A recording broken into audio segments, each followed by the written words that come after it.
अब अहिले म आइपुग्दै गर्दाखेरि मोरङ सुनसरी र झापाको विभिन्न चाहिँ आगजनीमा परेको ठाउँहरू पुगेर आएको छु। अब सबैतिर हेर्दै गर्दाखेरि नागरिकमा निश्चय नै असन्तुष्टि थियो, तर असन्तुष्टिलाई सही ढङ्गले सम्बोधन गर्न हामीबाट कमजोरी भएकै थियो। तर कमजोरी हुँदै गर्दाखेरि कसरी भिड व्यवस्थापन गरेर कम मान्छेको मृत्यु हुने, मृत्यु नै नहुने, गोली नचल्ने अवस्था बनाउनलाई सरकारले गर्नुपर्ने जुन क्षमता राख्नु पर्थ्यो त्यो राख्न नसकेकै अवस्था हो। त्यसकारण अहिले जसले जेनजी प्रदर्शनमा चाहिँ जसले जीवन गुमाएका छन् उनीहरूलाई श्रद्धाञ्जली व्यक्त गर्दै गर्दा हामीले नेपाली काङ्ग्रेस पार्टीकै तर्फबाट कार्य सम्पादन समितिको बैठकबाटै के माग गरेका छौँ भने त्यो दिनको घटनाको सबै छानबिन गरेर जो जो दोषी हो कारबाहीमा लिएर आउनुपर्छ। एक दोस्रो कुरो 24 गते जुन तोडफोड भएको छ हैन, 46 सालमा पनि आन्दोलन भयो, 62-63 मा पनि आन्दोलन भयो, मधेसमा पनि त्यत्रो आन्दोलन भयो। तर यी समग्र बेलाको आन्दोलनहरूमा भएको तोडफोड जोड्ने हो भने त्योभन्दा बढी चाहिँ यो 2 दिनमा भएको छ। त्यसकारणले यसमा चाहिँ जो मानिसहरू चाहिँ तोडफोडमै सामेल भए, निर्दोष ढङ्गले जेनजीले राखेका मागहरू जे थिए जेनजी भित्र चाहिँ अरू घुसपेट भएर जे भएको छ यसलाई छानबिन गरेर कारबाही गरेर जानुपर्छ। सरकारले जान्छ, हामीले त्यसमा जोड पनि गरेका छौँ। अब संसद चाहिँ विघटन नगरिकनै पनि समाधान खोज्न सकिन्थ्यो। हामीले सम्माननीय राष्ट्रपतिलाई पनि त्यस पछाडि त्यसबेला छलफलमा सामेल रहेका अरू पक्षहरूसँग कुरा गर्दै गर्दा पनि नेपाली काङ्ग्रेस पार्टीको तर्फबाट हामीले त्यसबेला पार्टीका उपसभापति पूर्णबहादुर खड्का, महामन्त्री गगन थापा, म लगायत साथीहरूले कुरा के गरेका थियौँ भने संसदको बैठक बोलाउँ, संसदको बैठक बोलाएर जुमबाटै पनि भएर संविधानको धारा 76 को उपधारा 1, 2, 3, 4 ले जुन सरकार बनाउँछ त्यहाँ अर्को धारा थपेर विशिष्ट अवस्था पर्दा संसद बाहिरकोलाई पनि प्रधानमन्त्री बनाउन मिल्ने र निश्चित समयका लागि निश्चित उद्देश्य तोकेर बनाउन मिल्ने प्रक्रियामा जाउँ भन्दै गर्दाखेरि त्यो अवस्थामा नगएर संसद विघटित भयो। त्यसलाई हामीले चाहिँ असंवैधानिक संविधान सम्मत भएन भनेका छौँ। तर सँगैमा फेरि हामीभित्र दुईटा अर्को मत पनि छ। फेरि मैले पार्टीको साथीहरूको दुईटै मतलब तपाईँहरू समक्ष राख्नुपर्छ। त्यो भने के हो भने आन्दोलनमा गएर अथवा चाहिँ पुनर्स्थापनाको माग राखेर जाउँ भन्ने खालको भावना पनि छ। तर फेरि हामी कतिपय चाहिँ के भने होइन, अब मालपोत कार्यालयमा के हुन्छ, वारिसले गएर काम गर्न पाउँछ, हामी सांसद त वारिस थियौँ। तर जनता स्वयं आइसकेपछि, जग्गा धनी स्वयं आइसके पछाडि अब विघटित संसदलाई पुनर्स्थापित गर्ने होइन कि बरु निर्वाचनको माध्यमबाट निर्वाचन चाहिँ सम्भव गराउन, निर्वाचन नगर्लान् कि भन्ने कुरोलाई गर्ने कुरामा दबाब दिएर गएर निर्वाचन मार्फतबाट प्रतिनिधि सभा लिएर आउनुपर्छ भन्ने कुरामा हामी कतिपयले जोड गरिरहेका छौँ। त्यसैले यो दुईटै मत छ, पुनर्स्थापित गर्ने को बाटोमा जाने या निर्वाचन मार्फतबाट लिएर आउने। यो दुईटै मतलाई फेरि केन्द्रीय कार्य सम्पादन समितिमा आएको छ। केन्द्रीय समितिको बैठकमा यो विषयले प्रवेश गर्छ र पार्टीले एउटा सहमतिपूर्वक, संयमतापूर्वक, परिपक्वतापूर्वक नेपाली काङ्ग्रेस पार्टीले एउटा दृष्टिकोण लिन्छ। त्यस्तै गरेर नेपाली काङ्ग्रेस पार्टीभित्र चाहिँ नेतृत्वको सवालमा पनि प्रश्न आएको छ। 15औं महाधिवेशन मङ्सिर मसान्तसम्म गर्न सकिन्छ, गरौँ भन्ने हाम्रो प्रयास छ, प्रयास रहन्छ। अहिले कार्तिक मसान्तसम्ममा नवीकरण भनेको छ। दसैँको लगत्तै पछि नवीकरण मात्रै होइन, नयाँ वितरण पनि खोलेर कार्तिक 15लाई चाहिँ कार्तिक मसान्तलाई 15मा ल्याएर, कार्तिक 15मै ल्याएर अनि मङ्सिर मसान्तसम्ममा 15औं महाधिवेशन गर्न सकिन्छ। त्यो हिसाबमा जानुपर्छ भन्ने पनि हामीभित्र मत छ। सँगैमा गर्न सकिएन भने तपाईँको पुरानै महाधिवेशन प्रतिनिधि बोलाएर विशेष अधिवेशनबाट गर्न सकिन्छ भन्ने धारणा पनि छ। र त्यो धारणा हुँदै गर्दाखेरि नेपाली काङ्ग्रेसको विधानको चाहिँ दफा 17 को उपदफा 2 ले के भन्छ भन्दाखेरि भने केन्द्रीय समिति आफैले बोलाउन सक्छ, केन्द्रीय समितिले चाहेमा बोलाउने भन्ने छ। त केन्द्रीय समितिले चाहेमा बोलाउने भन्ने एउटा व्यवस्था छ।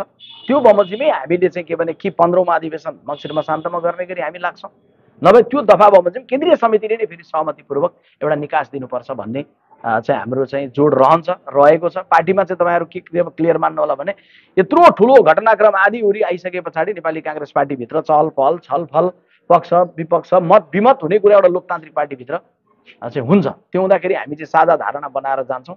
अहिले कतिपय साथीहरूले ठाउँ ठाउँमा हस्ताक्षरहरू गर्नु भएको छ। हामी केन्द्रकाले चाहिँ भन्दै गर्दा केन्द्रीय समितिमै हामीले छलफल गर्ने हो, केन्द्रीय कमिटीबाटै निकास दिने हो। साथीहरूले बाहिरबाट गरेर गर्नुपर्ने खालको अवस्था आउन नदिने कुरामा हामी ध्यान दिएरै जाने क्रममा छौँ। यो प्रतिकूलताको बिचमा पनि तपाईँहरूलाई भन्दै गर्दा जुन बेलामा मधेस आन्दोलन भइरहेको थियो, मधेस आन्दोलनले उठाएका मुद्दाहरू, मधेस आन्दोलनले मार्फतबाट प्राप्त भएका उपलब्धिहरू, आदिवासी जनजातिले, मधेसी समुदायले, थारू समुदायले, महिलाले, दलित समुदायले उठाएका सबै कुरालाई चाहिँ यो संविधानमा समाविष्ट गरेर अझै यसको अपनत्वको दायरा बढाउन जरुरी छ। त्यसैले यो संविधानलाई चाहिँ डिरेल हुन नदिकन, संविधानलाई योभन्दा बाहिर धेरै जान नदिकन निर्वाचन मार्फतबाट गएर यसलाई ठिक ठाउँमा लिएर आउनुपर्छ भन्ने हाम्रो आग्रह छ। जुन बेला मधेस आन्दोलन चलिरहेको थियो त्यस बेला पनि म सप्तरी आएको थिएँ। अहिले पनि म सप्तरी भू, धनुषा भू, झापा मोरङ सुनसरी पुगेर आएँ, अब धनुषा जान्छु आज नै। त्यो बेलामा पनि नेपाली काङ्ग्रेसको चाहिँ यहाँ चाहिँ सप्तरीमा आएर साथीहरूको बिचमा बसेर त्यो दिन चाहिँ मलाई याद छ, गोहित समूहले चाहिँ रमेश सुब्बा नाम गरेको प्रहरीको असैलाई मारेको भोलिपल्ट म यहाँ सप्तरी आइपुगेको। त्यसबेला म नेपाली काङ्ग्रेस पार्टीको केन्द्रीय कार्य समितिमा सदस्य पनि थिइनँ, म केन्द्रीय कमिटी पनि थिइनँ, बाहिर थिएँ। म लगायतका 8-9 जना साथीहरू आयौँ। अहिले पार्टीको महामन्त्री भएको नाताले मेरो कर्तव्य यो बेलामा चाहिँ मात्रै साथीहरू बाटो पुगौँ। अहिले अन्य प्रकारका राजनीतिक उद्देश्य, अन्य प्रकारका राजनीतिक मुद्दा, अन्य प्रकारका छलफलहरूको कुरा भन्दा पनि प्रधान कुरा अहिले आफ्नो घर तोडिएको छ, जिल्ला कार्यालय तोडिएको छ। जिल्लाको साथीहरूलाई भेटौँ, पार्टीका साथीहरूमा ढाडस व्यक्त गरौँ, साथीहरूलाई जिल्लाभरि जानुहोस्, अब जिल्लाभरि सबैको दादा जसको जलेको छ पार्टीका साथीहरू जानुहोस् भन्नलाई मात्रै आएको। अहिले हामी नेपाली काङ्ग्रेस पार्टीले अब यो प्रतिकूलतामा पनि संयम राखेर, परिपक्वता राखेर, ऊर्जाका साथ काङ्ग्रेसले फेरि पनि एउटा निकास दिएर जाने कुरामा जान्छ। मधेस आन्दोलनमा व्यक्त भएको भावनालाई समेत स्मरण गर्दै जेनजीले प्रदर्शन गर्दै गर्दा त्यो पुस्ताले गरेको प्रदर्शनका मूल मागहरूलाई सम्बोधन गर्दै अनि हामी देशलाई चाहिँ अगाडि लिएर जाने कुरामा हामी लाग्छौँ। भएर भूमिका गर्नु, अहिले प्रतिनिधि सभा विघटन भएको छ, तर राष्ट्रपति संस्था जीवित छ, राष्ट्रिय सभा छ, 7वटा प्रदेश सभाहरू छन्, प्रदेश सरकारहरू छन्, स्थानीय तहहरू छन्, यी सबै कुरा फेरि छँदैछ। अब संविधान तर के भएको छ भन्दा जुन प्रक्रियाबाट गयो, डक्ट्रिन अफ नेसेसिटी भन्छ, आवश्यकताको सिद्धान्त भन्छ, आवश्यकताको सिद्धान्तलाई पनि संविधानभित्र ल्याउने गरी संसदको बैठकै बोलाएर गरौँ भन्दा जो गरिएन र जसरी चाहिँ विघटनको बाटोमा गयो, यसले संविधान कुन अवस्थामा छ भन्दा संविधान छ कि छैन भन्दा छ, तर संविधान कुन अवस्थामा छ भन्दा संविधान पनि अहिले घाइते भएको अवस्थामा छ। त्यसैले घाइते हुनु भनेको त्यसलाई फेरि स्वस्थ बनाएर लिएर आउने सम्भावना चाहिँ जीवन्त रहनु हो। अब रह्यो नेपाली काङ्ग्रेस पार्टीले चाहिँ त्यो दिनको घटनाक्रमको बारेमा सरकारमा नेपाली काङ्ग्रेस पार्टी थियो। नेपाली काङ्ग्रेस पार्टी सरकारमा हुनुको अर्थ त तपाईँको चाहिँ दिनेश यादवजी या हाम्रो सभापति राजदेवजी या विश्वप्रकाश या हामी त कोही पनि सरकारमा थिएनौँ, हाम्रो प्रतिनिधिहरू सरकारमा थिए। नेपाली काङ्ग्रेस पार्टी सरकारमा हुनुको अर्थ नेपाली काङ्ग्रेस पार्टीको चाहिँ रामदेवजी या चाहिँ हामी भन्दा पनि को थियो हाम्रो प्रतिनिधिहरू हुन् भनेपछि त्यो प्रतिनिधिहरूबाट भएको कमजोरीलाई पनि अनुसन्धानको विषय बनाइनुपर्छ भनेर हामीले भनेका छौँ। त्यसकारणले व्यक्तिगत रूपमा कुनै प्रहरीको सिपाही दोषी छ कि सिडिओ दोषी छ कि, मेरो भनाइ त के हो भन्ने हो भने त्यो दिन संसद भवन तोडिन दिएको के फरक पर्छ? 23 गतेका दिन गोली चलाएर त्यतिका नौजवानहरूलाई चाहिँ जीवन लिनुभन्दा संसद भवन तोडिएको भए संसद भवन जोगाउने नाममा, एउटा भित्तो जोगाउने नाममा बल प्रयोग, अत्यधिक जुन बल प्रयोग भएको छ त्यसमा जो होलान् ती सबैलाई के हो भन्दाखेरि छानबिन गरेर कारबाहीको प्रक्रिया हुने भने न्यायिक आयोग बनाउने कुरामा सरकारले ध्यान दिनुपर्छ। नेपाली काङ्ग्रेस पार्टीले त्यसैले त्यो दिनै हामीले महामन्त्री दुईटैले जारी गरेको वक्तव्य, पछि कार्य सम्पादन समिति पार्टीका उपसभापति पूर्णबहादुर खड्काको संयोजकत्वमा बसेको बैठकले यो बारेमा ध्यान आकर्षण पनि गराइसकेको छ। हस्, यदि बोलाएन उहाँले सोधेको प्रश्नमा म कानुनहरू बताइन्छु। पहिला तपाईँहरू गुगलमा सर्च गरेर हेर्नुहोस्, अख्तियार दुरुपयोग अनुसन्धान ऐन 2048 भनेर गुगलमा सर्च गर्नुहोस्। नेपाली काङ्ग्रेस पार्टी सरकारमा रहेको बेलामा त्यो कानुन बनाएको छ। 1 भ्रष्टाचार निवारण ऐन 2059 भनेर सर्च गर्नुहोस्, त्यो कानुन पनि काङ्ग्रेसकै नेतृत्वको सरकारले गरेको छ र कार्यान्वयन भयो कि भएन भन्दा कतिपय कार्यान्वयन भएका छन्। जस्तो भ्रष्टाचार निवारण ऐन 2059बाट पहिलो जेल गएको व्यक्ति को हुनुहुन्थ्यो? काङ्ग्रेसकै नेता हुनुहुन्थ्यो। त्यो कानुन पढेर जसले संसदमा सुनाउनु भयो उहाँ नै जेल जानुभयो। हामीले त्यो कानुन बनाउँदा यो काङ्ग्रेसले चाहिँ जेल जानु पर्दैन है भनेर लेखेनौँ। अहिले पनि विगतका कतिपय मन्त्रीहरू अहिले पनि जेलमा छन्, अहिले भर्खरै पनि काङ्ग्रेसकै कतिपय नेताहरू जेलमा पर्नुभयो। त्यसैले त्यो कानुनको कार्यान्वयन त्यस्तै अझै सम्झिनुभयो भने 2074 सालको भदौको 1 गते मुलुकी अपराध संहिता जारी भयो। भ्रष्टाचारसँग सम्बन्धित नियन्त्रणका कतिपय कुराहरू त्यसमा पनि छन्। त्यसैले हामीले यसलाई कार्यान्वयन गराउने कुराको सन्दर्भमा पनि केही पहलहरू थिए, कतिपय मानिसहरू जेल पनि गएका थिए, अहिले पनि थुप्रै मानिसहरू जेलमा छन्, तर जुन पर्याप्तता हुनुपर्ने हो त्यो भएको छैन। त्यसैले हाम्रो चाहिँ भनाइ के छ भने यो जेनजीको प्रदर्शन पछाडि अब सबै बदलिनुपर्छ, कर्मचारी बदलिनुपर्छ, नेता बदलिनुपर्छ, केन्द्रमा भएका बदलिनुपर्छ, वडामा भएकाहरू बदलिनुपर्छ, सबैले बदलिनुपर्छ र बदलिएर अनि हामीले देशलाई चाहिँ बदल्ने कुरामा आन्दोलन भएपछि मात्रै परिवर्तन हुने भनेको जेनजीको आन्दोलनले पनि देखायो। आन्दोलन भएपछि मात्रै ट्रेन बस्यो, कानुन कार्यान्वयन मात्रै हुने। अब यस्तो हो, त तपाईँको 46 सालमा आन्दोलन नभएको भए पञ्चायती व्यवस्था बोकेर बस्नुहुन्थ्यो होइन? मधेस आन्दोलन नभएको भए संहितामा नजान सक्थ्यो, जाने या पुनर्स्थापनाको बाटो लिने भन्ने कुरा नै अघि मैले भने कि केन्द्रीय कार्य समितिको बैठकमा छलफल हुन्छ। जाने भन्दै गर्दा त स्वाभाविक छ कि यो संविधानलाई रक्षा गरेर जाने।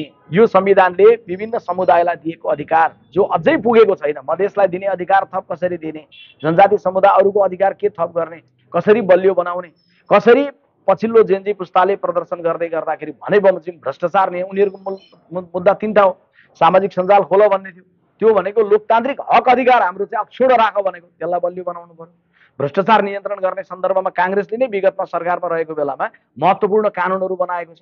त्यो कानुनहरूलाई अझै बलियो बनाएर कार्यान्वयन गर्ने कुरामा अझै दृढता राखेर जानु पर्यो। हाम्रो मुद्दा जुनसुकै दलले सरकार बनाउँदै गर्दा पनि त्यो साझा मुद्दाको रूपमा जानु पर्यो, सुशासन स्थापित गर्ने कुरामा जानु पर्यो। र नेपालको समुन्नतिको सन्दर्भमा चाहिँ संसारलाई के भन्नु पर्यो भने हाम्रो बिचमा द्वन्द्व भयो, ध्वंस भयो, तर फेरि संसारले हामीलाई साथ दियो, हामी ध्वंसमा नगएर नयाँ निर्माणमा नेपाललाई लिएर जान चाहन्छौँ, अब जान सक्ने इच्छा शक्तिमा हामी छौँ भन्ने कुरा चाहिँ फेरि हामीले चुनावमा पनि भन्दै हो। अब तपाईँको के छ भने सम्माननीय राष्ट्रपतिले जे प्रकारको समन्वय र भूमिका गर्नु अहिले प्रतिनिधि सभाभित्र गर्नुहुन्छ, तर राष्ट्रपति संस्था जीवित छ, राष्ट्रिय सभा छ, 7वटा प्रदेश सभाहरू छन्, प्रदेश सरकारहरू छन्, स्थानीय तहहरू छन्, यी सबै कुरा फेरि छँदैछ। अब संविधान तर के भएको छ भन्दा जुन प्रक्रियाबाट गयो, डक्ट्रिन अफ नेसेसिटी भन्छ, आवश्यकताको सिद्धान्त भन्छ, आवश्यकताको सिद्धान्तलाई पनि संविधानभित्र ल्याउने गरी संसदको बैठकै बोलाएर गरौँ भन्दा जो गरिएन र जसरी चाहिँ विघटनको बाटोमा गयो, यसले संविधान कुन अवस्थामा छ भन्दा संविधान छ कि छैन भन्दा छ, तर संविधान कुन अवस्थामा छ भन्दा संविधान पनि अहिले घाइते भएको अवस्थामा छ। त्यसैले घाइते हुनु भनेको त्यसलाई फेरि स्वस्थ बनाएर लिएर आउने सम्भावना चाहिँ जीवन्त रहनु। अब रह्यो नेपाली काङ्ग्रेस पार्टीले चाहिँ त्यो दिनको घटनाक्रमको बारेमा सरकारमा नेपाली काङ्ग्रेस पार्टी थियो। नेपाली काङ्ग्रेस पार्टी सरकारमा हुनुको अर्थ त तपाईँको चाहिँ दिनेश यादवजी या हाम्रो सभापति राजदेवजी या विश्वप्रकाश या हामी त कोही पनि सरकारमा थिएनौँ, हाम्रो प्रतिनिधिहरू सरकारमा थियो। नेपाली काङ्ग्रेस पार्टी सरकारमा हुनुको अर्थ नेपाली काङ्ग्रेस पार्टीको चाहिँ रामदेवजी या चाहिँ हामीभन्दा पनि को थियो भने हाम्रो प्रतिनिधिहरू भनेपछि त्यो प्रतिनिधिहरूबाट भएको कमजोरीलाई पनि अनुसन्धानको विषय बनाइनुपर्छ भनेर हामीले भनेका छौँ। त्यसकारणले व्यक्तिगत रूपमा कुनै प्रहरीको सिपाही दोषी छ कि सिडिओ दोषी छ कि, मेरो भनाइ त के हो भन्ने हो भने त्यो दिन संसद भवन तोडिन दिएकोमा के फरक हो? 23 गतेका दिन गोली चलाएर त्यतिका नौजवानहरूलाई चाहिँ जीवन लिनुभन्दा संसद भवन तोडिएको भए संसद भवन जोगाउने नाममा एउटा भित्तो जोगाउने नाममा बल प्रयोग, अत्याधिक जुन बल प्रयोग भएको छ त्यसमा जो होलान् ती सबैलाई के हो भन्दाखेरि छानबिन गरेर कारबाहीको प्रक्रिया हुने भने न्यायिक आयोग बनाउने कुरामा सरकारले ध्यान दिनुपर्छ। नेपाली काङ्ग्रेस पार्टीले त्यसैले त्यो दिनै हामीले महामन्त्री दुईटैले जारी गरेको वक्तव्य पछि कार्य सम्पादन समिति पार्टीका उपसभापति पूर्णबहादुर खड्काको संयोजकत्वमा बसेको बैठकले यो बारेमा ध्यान आकर्षण गराइसकेको छ। हस्, यति कुनै साथीको केही जिज्ञासा? तपाईँले भन्नुभयो भ्रष्टाचारको लागि ऐन कानुन नेपाली काङ्ग्रेस सत्तामा हुँदाखेरि गरेको हो, तर कार्यान्वयन सत्तामै हुँदाखेरि किन गरिएन? अब यसमा